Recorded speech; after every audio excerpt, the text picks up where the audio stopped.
Ricardo tiene por ahí por los 50 y pico, así que usted también le tocó ser control remoto, Ricardo. A nosotros nos tocó la época en la que no había conflictos familiares por la tenencia del control remoto. Ni el celular. Eso no era un conflicto en nuestros tiempos. En mi caso El conflicto era quién se paraba a cambiar el canal. En mi casa usted entra si deja el celular en una canastita ahí, porque si no, no conversa. Ay, ay, ay. Bueno, gracias por estar con nosotros, Ricardo. Y quiero comenzar con el tema de eléctrico. Aquí tengo al ingeniero Blandón, está usted. Hace unos días el señor Juan Urriola y dio unas declaraciones. Primero renunció y no supimos por qué renunció. Nadie supo, nadie sabe, y yo no sé si alguien sabrá algún día por qué renunció a la Secretaría de Energía. Y él dijo en una declaración a la Estrella de Panamá, después de su renuncia, que dijo aquí que el usuario final en el mercado eléctrico panameño está en un total estado de indefensión. Creo que llegó el momento que el sector de energía tenga una representación en el gabinete, porque en estos momentos, si bien es cierto que el secretario de energía tiene un rango de ministro, lo cierto también es que no participa en el gabinete y eso lo mantiene un poco distanciado. Un sector que es dinámico se mantiene un poco distanciado de sus pares y del presidente, y puede ser, por ejemplo, en el Ministerio de Ambiente. Hay que ponerle atención a la Autoridad de los Servicios Públicos, que es una institución que es la garantía de las decisiones bien tomadas y debe tener los recursos humanos, la formación, la capacitación que le permita estar actualizado, dijo, al referirse precisamente a que los usuarios están en un alto nivel de indefensión. ¿Qué piensa usted de todo este misterio en cuanto a la renuncia de Urriola y lo que dice posteriormente? Buenos días, Álvaro, ingeniero Blandón, Lisbeica y a toda la audiencia. Buenos días, lo matan. Este es un tema pues que maneja muy bien el ingeniero Blandón y a veces muy técnico para la ciudadanía, pero lo que a la ciudadanía le preocupa es que, uno, el servicio de luz eléctrica que se recibe sea de calidad y no lo es. Segundo, que quienes no tienen acceso a energía eléctrica lo tengan, y los nuevos proyectos, como el propio ingeniero Urriola lo comentó, de líneas de transmisión van como las procesiones, más pasos para atrás que para adelante. Y tercero, que haya un costo más barato o un precio más barato para todos los consumidores, sobre todo para aquellos de menores recursos, ¿no? Clase media baja y hacia abajo, que puedan tener mejores precios o precios más humanos o más razonables por la energía eléctrica que se consume en Panamá. Ninguna de estas tres cosas está pasando.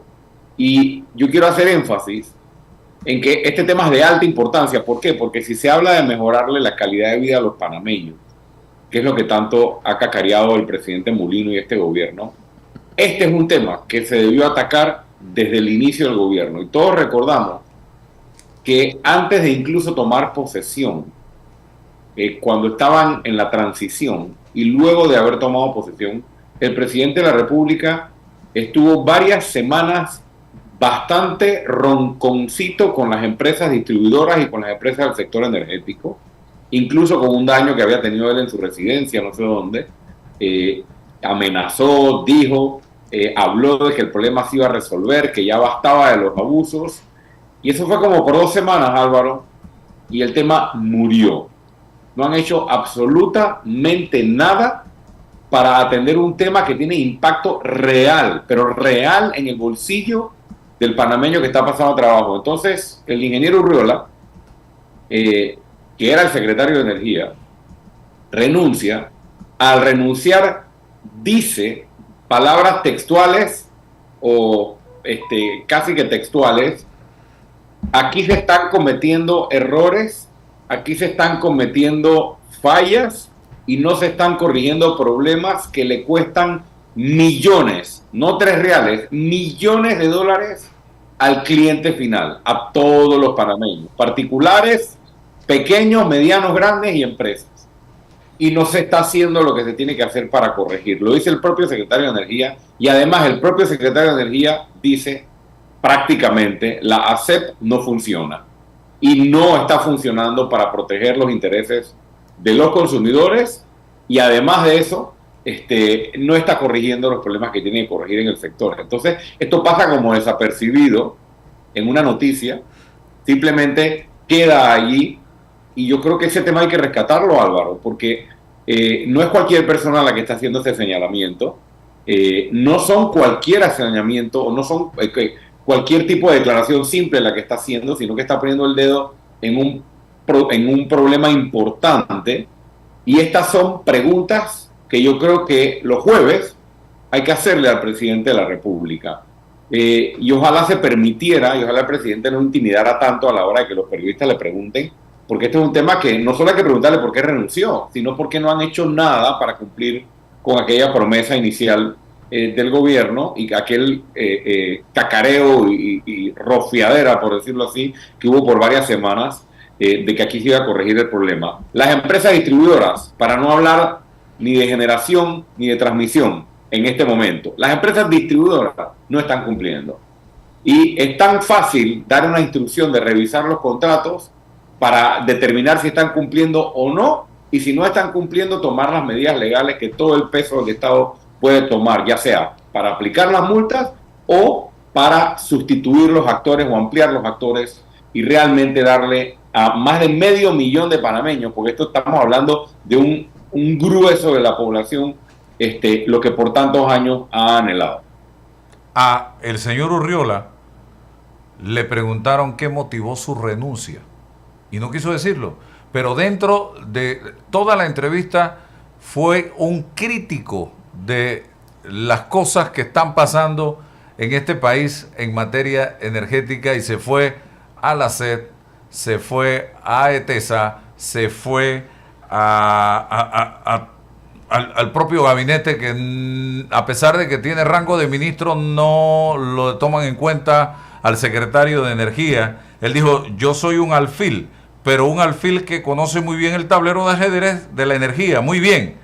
Y como conozco muy bien el tablero de ajedrez de la energía, prefiero ir a hablar, así como te estoy hablando, de cosas que se pueden y se deben hacer para que esto camine mejor, y no estar enfocando el tema en Juan Urriola.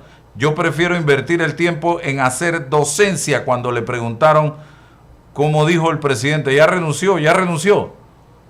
Bueno, es que básicamente en buen panameño eso significa están haciendo lo mismo de siempre. En ASEP y en Secretaría de Energía no escuchan lo que hay que hacer, no tienen la voluntad.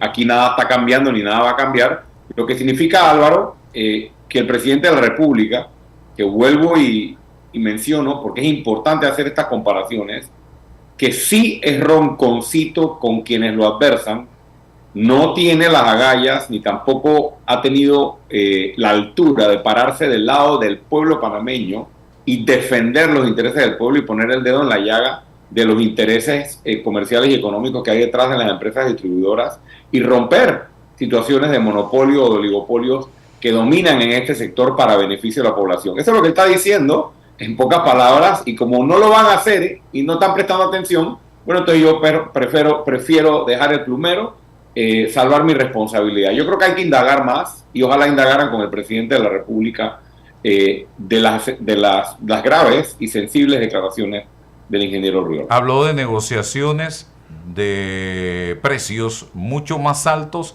a los del mercado, y que no hubo tal negociación, simple y sencillamente se tomaron.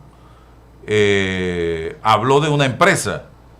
El contrato era de una empresa que se llamaba o se llama, yo no sé si existe todavía, Cool Power. Esa fue la empresa que tenía el pedazo de papel que lo andaba vendiendo, y luego debe haber otras empresas que la compraron. Eso lo debe saber la SEP. Él apuntó mucho a la SEP.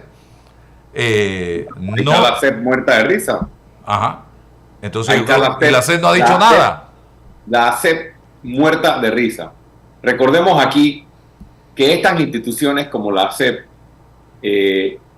antes ente regulador, son entidades cuya razón de ser es regular al sector para que no haya abusos hacia el consumidor, se garantice la calidad de los servicios públicos prestados y también se garantice la seguridad jurídica de los contratos.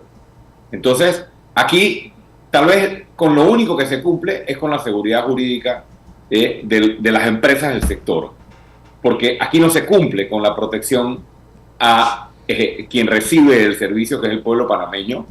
Recordemos el caso de ENSA y la acción jurídica que nosotros, Álvaro, promovimos de un aumento de tarifa ilegal que implementó ENSA y que impactaba a más de 500.000 panameños, y que gracias a la Corte Suprema de Justicia se suspendió dicho aumento. Ahí está ese tema que sigue durmiendo el sueño eterno y nadie le presta y nadie le pone el cascabel al gato. Lo que tú dices de Cool Power, yo lo estuve leyendo en la entrevista y tal vez es un poco técnico para la población, pero básicamente el mismo cuento de siempre.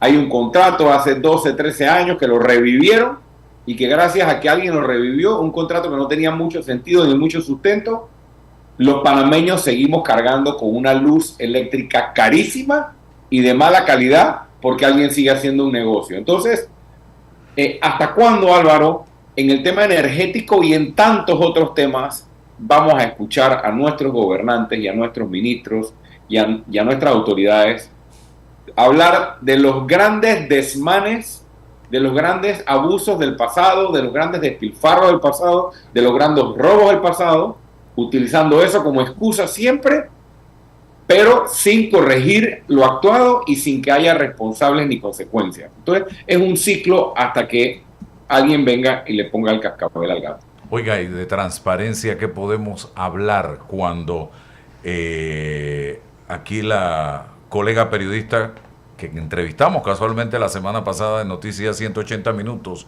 Maritrini Sea, trató de conseguir una información sobre la construcción del hospital de mascotas y simple y sencillamente la Dirección General de Contrataciones Públicas le dijo no, basándose en un supuesto fallo de la Corte Suprema de Justicia que impide que podamos conocer a quién está detrás de una empresa cuando las obras superan el $500,000, el beneficiario final, ¿cómo se llama?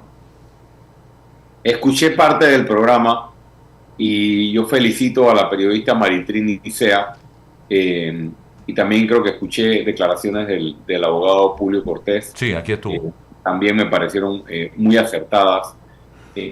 Álvaro, esto es sencillo. La transparencia implica que cuando se trata de dineros públicos, el pueblo tiene derecho a saber de manera obligatoria a quién se está contratando y a quién se le está pagando. Punto. Con muy contadas excepciones. O sea, no existe justificación alguna para que en la obra pública o futura obra pública del Hospital de Mascotas de aproximadamente $14 millones, ni en ninguna otra contratación pública, los nombres de los beneficiarios finales, de quienes están detrás de esa barrera corporativa, se sepan. Si usted no quiere que su nombre se sepa, entonces no contrate con el Estado y dedíquese solamente a hacer negocios entre particulares y entre privados. Pero cuando usted va a contratar con el Estado, usted tiene que venir con el entendimiento de que tiene que ser transparente para la población la contratación y los dueños y los beneficiarios finales. Yo te quiero recordar, Álvaro, un episodio, porque aquí vamos olvidando los temas. Hace como 2 años, año y medio, en representación de nuestro equipo, el doctor Julio Linares le solicitó al director del LIDAN que le entregara un listado de quiénes eran los dueños y los beneficiarios finales de todas las empresas que tenían contratos de cisterna con el IDAN. Y el IDAN, entonces, el director, contestó dicha solicitud argumentando que era información de acceso restringido, es decir, confidencial para la ciudadanía, la información de quiénes eran los dueños finales o los beneficiarios finales de las compañías que eran dueñas de los cisternas, que llevaban años de años haciendo millones de dólares con el sufrimiento de los panameños. Y hoy vemos al director de contrataciones públicas alegremente con una resolución que es a todas vistas ilegal, tapando el velo y diciendo que para todas las obras más arriba de $500,000 pues no va a haber conocimiento para los panameños. Incluso me causó molestia cuando leo en la nota de Maritrini Nicea que cuando ella dice, bueno, ¿y qué pasa si los nombres que ponen ahí son nombres ficticios, como en gran parte de las contrataciones públicas? Y alegremente le dijeron a la periodista, bueno, vaya allá al órgano judicial y al Ministerio Público a preguntar. Si yo fuera presidente de la República ya le hubiera pedido la renuncia o ya lo hubiera votado, ¿no? Porque si hay un compromiso con la transparencia, ese tipo de declaraciones no son aceptables. Y vuelvo al tema de los jueves. Ojalá le preguntaran al presidente de la República por estos temas que cuando lo incomodan se quiere desentender. En estos días le preguntaron por qué no estaba el detalle del uso de la partida discrecional de la presidencia publicada en la web. Y el tipo dice, pregúntenle al ministro de la presidencia, pues yo no sé por qué no está en la web. O sea, rápidamente se zafa de poder responder y de tener que responderle a la población. Ojalá la Corte pudiera corregir lo actuado por la Dirección de Contrataciones Públicas, pero cuando el río suena es porque piedras traen. Ojalá el propio presidente, pienso yo, aquí tiene la oportunidad de oro en la próxima conferencia, que no va a ser mañana, porque no está en Panamá, de decir él públicamente todo el detalle, porque si algo que hizo, algo que marcó transparencia en el caso del presidente Ricardo, y que debe seguir esa línea, fue cuando dijo, aquí vamos a abrir todos los auxilios económicos y que la gente los conozca. Yo pensé que eso iba a ser el día a día del gobierno del presidente José Raúl Mulino, y creo que tiene, repito, la oportunidad de oro para el próximo jueves decir él mismo, esto aquí está, y entregarle a todos los medios de comunicación la información, y como tú dices, hacerle un llamado de atención o no sé, tomar una decisión con el director general de Contrataciones Públicas. Es una pregunta obligada el próximo jueves en la conferencia de prensa. Sí, y para el periodista que pregunte y para la ciudadanía en general y todos los periodistas que asisten, ojalá no queden conformes con la típica respuesta del presidente cuando le preguntan por estas cosas. Que simplemente, bueno, que él no está informado de ese tema y que le pregunten allá a la directora de la ANTAI, que ese es un tema que no tiene que ver con él, ¿no? Ojalá no venga con una respuesta de ese tipo y ojalá se pare del lado de la transparencia, porque Álvaro, este es un tema que no solo tiene que ver con los contratos de 14 millones, esto tiene que ver con los contratos multimillonarios que vienen en línea supuestamente, tiene que ver con contratos en menos de $500,000 que también deberían ser transparentes para la ciudadanía. ¿Y cuál es el fondo de esto, Álvaro? Que no haya pago de favores, o si hay pago de favores que se detecten, porque volvemos al tema de los testaferros y de usar nombres falsos. Eso pasa con las libretas de lotería, eso pasa con los cupos de taxi, eso pasa hasta con los auxilios económicos, que a veces y muchas veces no conoceremos quiénes fueron los beneficiarios finales de los cashback. Eso pasa con el cashback de las botellas y ahora pasa con la contratación pública. Entonces, es la barrera que siempre, o el escudo que siempre ponen para los negociados y para robarse los dineros de los panameños. Y ojalá el presidente tome otro camino en este tema. Sí, ingeniero. Buenos días, Ricardo. Buenos días. Un placer tenerlo aquí con nosotros en la mañana de hoy. Oiga, para usted y para algunos de nuestros oyentes, primero un par de informaciones que me parece que debemos tener todos juntos. Yo soy partidario de que un consumidor educado es un hombre que sabe defender sus derechos, educado. Por ejemplo, Ricardo, si yo le preguntara a usted cuántos kilowatt-hora usted consume de energía eléctrica, ¿usted tendría la respuesta? No, no exactamente. Bien. Entonces, dejé de darle seguimiento hace ya como 2 años. ¿Y por qué se lo pregunto? Porque normalmente la gente no lo sabe. Pero cuando usted va a comprar, usted no pide $10 de arroz. Usted pide 5 libras de arroz. Si van de chino o coge un paquete de 2 kilos de arroz. Entonces usted sabe que está comprando 2 kilos de arroz. Entonces hay gente que sabe cuánto paga, pero no sabe cuánto consume. Es como el que va a comprar gasolina, dame Entonces, $20 de gasolina. Una de las no cosas sabe. que yo noto durante este periodo de hace 15 años es que no estamos educando a las personas usuarias del sistema. Entonces, al no educarlas, no le estamos enseñando cómo puede ahorrar energía y potencia. Eso es un punto. Dos, yo quiero destacarte, Ricardo, que en el sector eléctrico, y te lo hablo, te habla quien trabajó por más de 12 años en ese sector, y quien hasta la fecha mantengo la información exacta de cómo se comporta el sistema. O sea, tengo la información, normalmente la traigo aquí, pero no la tengo aquí en la mano, pero la conozco profesionalmente. En el sistema operan los generadores, los distribuidores, la transmisión y los distribuidores. Los distribuidores tienen una tasa de retorno regulada, es decir, el ingreso de ellos está regulado por ley, igual que la transmisión. No así la generación. La generación va a licitaciones públicas, ¿no? Y en ahí se establece el precio del costo de la potencia y energía que ellos van a entregar, y tendrán que entregarla tal como la propusieron. Entonces, la primera pregunta que tú tienes que hacerte es, ¿en las empresas de distribución participa el gobierno, sí o no? Sí, el gobierno participa con el 49%. El gobierno.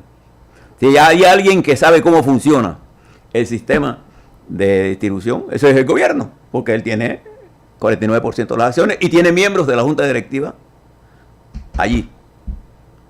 Entonces, la primera cosa que debieran saber es cuánto le debe el gobierno a las empresas de distribución. Cerca de 200 millones de dólares.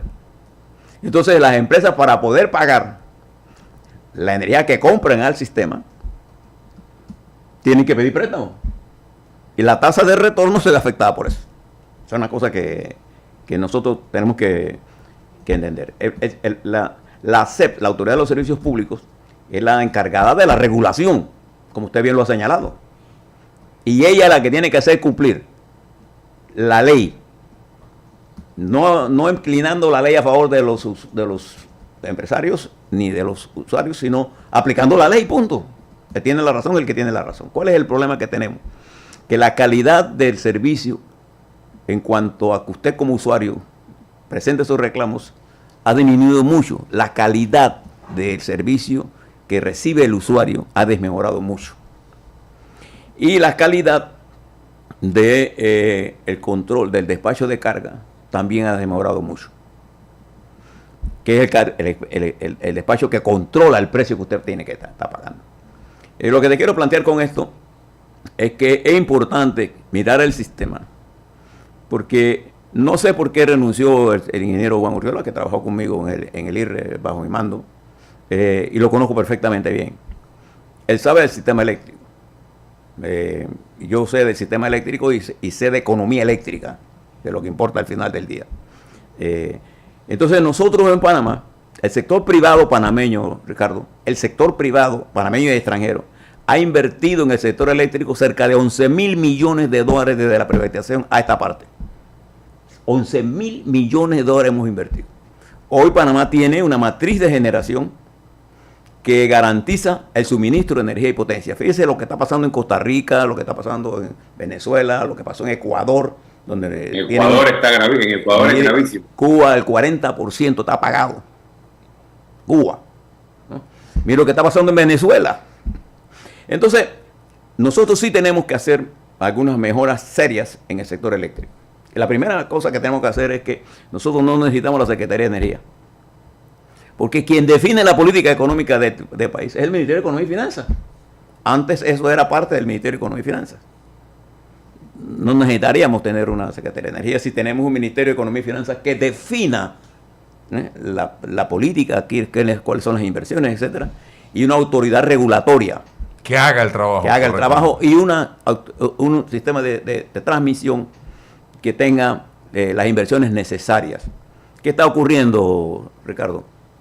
Nosotros estamos teniendo, póngase la planta de Chilibre, la planta de agua de Chilibre. Todo lo que está dentro de la planta es de la planta, incluyendo la subestación. Esa subestación está vieja desde hace años, de que yo era director general del IRRE. Ya todavía. Ya estaba vieja. Entonces, esta está subsistiendo con líneas nuevas y subestaciones nuevas que tienen un sistema de protección mucho más calibrado que la planta. Entonces no son compatibles y por eso viene el colapso. Y en estos días hubo un problema y el director tuvo que salir a decir que no era un problema de luz, porque habían dicho primero que era un problema de luz del suministrador, pero era un problema interno. Y esos transformadores son tan viejos que los 4 o 5 que hay, habría que hacerlos nuevos, mandarlos a hacer, porque no existen en el mercado. Usted no va a comprar esos transformadores. Entonces hay una falta de educación al usuario del sistema que se merece, que lo hacía antes el IRRE. Nosotros tenemos campaña permanentemente para educar a la gente. La CEP debe estar al frente de esa campaña. Sí. Cuánto tú consumes, cómo lo consumes, cómo puedes ahorrar energía. Hay muchachos que se levantan y hablan con la nevera, cuáles son los que más consumen. Usted le pregunta a cualquier muchacho ahora de familias nuevas, ¿cuál es el aparato suyo que más consume aquí? No saben. El calentador de agua, los muchachos prenden calientan el agua con corriente y están gastando agua. O el uso excesivo del calentador que usan para todos los alimentos. Eso consume demasiado. El microwave. El microondas. Microwave. Entonces, lo que te quiero decir es que necesitamos una mejor información al cliente para que sepa reclamar. Fíjate que me encontré una señora que estaba reclamando y me pidió ayuda, que le habían hecho una factura por $5,000 cuando su histórico era de 11. Entonces yo lo que dije a la señora, venga, yo lo voy a acompañar. Primero, que esa factura nunca debió salir. Nunca. El sistema está diseñado como, por ejemplo, para que yo le haga auditos. Una alarma debió sonar automáticamente. No es que no debieron sacarla, porque el histórico te dice a ti, está pagando $11 porque yo le voy a facturar $5,000. Entonces, todas estas cosas están ocurriendo y el consumidor es muy susceptible, sobre todo en economías como la nuestra, muy susceptible a los incrementos. Usted lo ve en la gasolina, por ejemplo, la gasolina está bajando y el precio sube en Panamá. ¿Por qué? Porque estos son precios a futuro. Nosotros no tenemos esa educación. Lo que quiero plantearle, Ricardo, que sería bueno que usted, como dirigente político de este país, tome el compromiso de que es importante lo que usted ha planteado, la necesidad de tener un sistema regulatorio que funcione. Bien. La necesidad de tener un sistema de distribución de la energía que lo ponga al verdadero valor. Entonces, todas estas son cosas que tenemos que ir mejorando y la necesidad de modernizar la legislación. Y aquí, en cuanto al tema del agua, Ricardo, para cerrar, este es otro grave problema que tenemos en todo el país. Mira, aquí me acaba de escribir una persona desde Chitré y me dice, salgo a trotar todas las mañanas y da tristeza ver a la gente haciendo fila para abastecerse en tanques de agua que han colocado en algunos parques para que la gente pueda tener agua, que no sabemos ni de dónde sale esa agua, pero ahora resulta que tiene que ir en una bicicleta, en un taxi, en tu carro, caminando, a llenar recipientes de agua supuestamente potable. ¿Quién puede con esos tanques? Para ir a tomar agua. Y este es un problema que viene de abril. Yo quiero hacer un comentario breve, muy breve. Gracias, ingeniero Blandón, por el aporte, y estoy 100% de acuerdo con usted en cuanto a esa ausencia de formación o de educación o de campañas para entender. Eso sería muy valioso para la población. Sin embargo, quisiera volver un momentito al tema de quién le pone el cascabel al gato de las irresponsabilidades o de las obligaciones no cumplidas. Porque usted habló del tema del Chilibre y evidentemente ha habido negligencia, pero clara, por la ausencia de planes de mantenimiento, porque equipos similares dentro de la autoridad del Canal de Panamá funcionan bien y se les da mantenimiento y tienen piezas para reparación y tienen personal capacitado, y no vemos las mismas historias dentro del ACP que con respecto a Chilibre, por poner una comparación. Entonces, a la población, por más que le falte educación para entender el complejo mercado eléctrico y el consumo que tienes de tu energía, no se le puede seguir dando como excusa, como explicación, es que no se le ha dado mantenimiento, es que se le debe plata a las empresas, entre muchas otras cosas. O sea, cuando el gobierno o las entidades reguladoras se van a colocar del lado de la población panameña o del cliente, para que se atienda lo que tiene un impacto real en el precio de la energía que llega a los consumidores y en la calidad de la energía. Y sobre el tema del agua, Álvaro, ese sería otro programa, pero me permite hacerte un comentario acerca de las prioridades. Y usted, ingeniero Blandón, que estuvo por ahí en esos tiempos, quiero apuntar un comentario hacia la planificación en la inversión pública, hacia la planificación para el desarrollo. Mire cómo estamos en Azuero. La gente haciendo fila con cubo, con frasco, con totuma, con agua, con excremento y o con químicos, como si estuviéramos quién sabe dónde, para hablar solo de la región de Azuero y no hablar de las comarcas, no hablar de otros puntos. Sin embargo, nos gastamos millones de dólares comprando, por ejemplo, aviones de combate, aviones de carga. Nos gastamos millones de dólares en estudios para hacer un tren, y no tengo nada en contra del tren. Es un gran megaproyecto. Pero qué bonito se va a ver ese tren y la gente haciendo fila con un cubo, porque no tenemos agua a lo largo y ancho del territorio nacional, o porque tenemos agua con excremento o agua con químicos. Si hubiese, o si regresáramos a la planificación estratégica obligatoria, y que no dependiera aquí de qué humor se levanta el presidente y decide en qué invierte, y realmente enfocáramos los recursos primero en resolver los temas sensitivos para la vida humana y la calidad humana, como el suministro de agua potable, entre otros, creo que el país andaría por mucho mejor curso. Pero aquí se le deja la discrecionalidad. Un día se levantó un presidente y dijo, ¿sabes qué? Vamos a hacer rotondas, pues, y hacemos 10 rotondas en el país y nos gastamos 2.000 millones de dólares. Y otro día se paró otro presidente y dice, ¿sabes qué? Yo quiero hacer un hospital de mascotas, ¿no? Y ¿sabes qué? Yo quiero hacer un tren. ¿Y sabes qué? Yo quiero hacer esta otra mega obra. Y la gente sin estructuras para la salud pública, sin estructuras para el sector educativo en muchos lugares, sin estructuras para el suministro de agua potable de calidad, entre muchas otras cosas. Hay que regresar a la planificación. Bueno, gracias, Ricardo, por estar con nosotros. Álvaro, no quiero dejar de mencionar 30 segundos, pues el lamentable incidente del día de ayer, donde una panameña, herrerana, de la tierra suya, lastimosamente perdió la vida en un hecho delictivo. Era una compañera del movimiento Otro Camino, como lo hemos puesto pues en nuestras redes sociales. La señora Nibia, en este caso, voy a dar el detalle completo,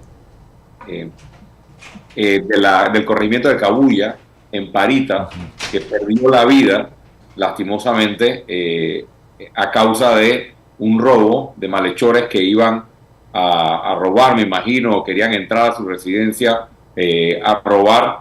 Pues lastimosamente perdió la vida en este hecho lamentable. Y queremos hacer un llamado, como lo hemos hecho, a las autoridades, tanto en Herrera como a nivel nacional, para que, uno, se esclarezcan estos hechos que costaron la vida a la señora Nibia Judith Bosques Ureña en la comunidad de Cabuya, en Parita. Ella fue ex candidata o precandidata por el movimiento Otro Camino a representante de corregimiento en Cabuya de Parita, en provincia de Herrera.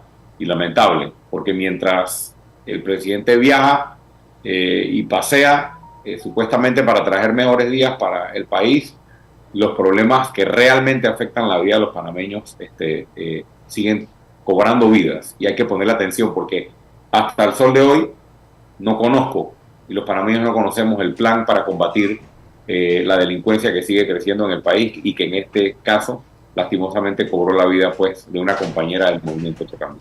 Gracias, don Ricardo Lombana, que tenga excelente día. Igualmente. Bien, tengo conmigo a José Pablo Ramos, director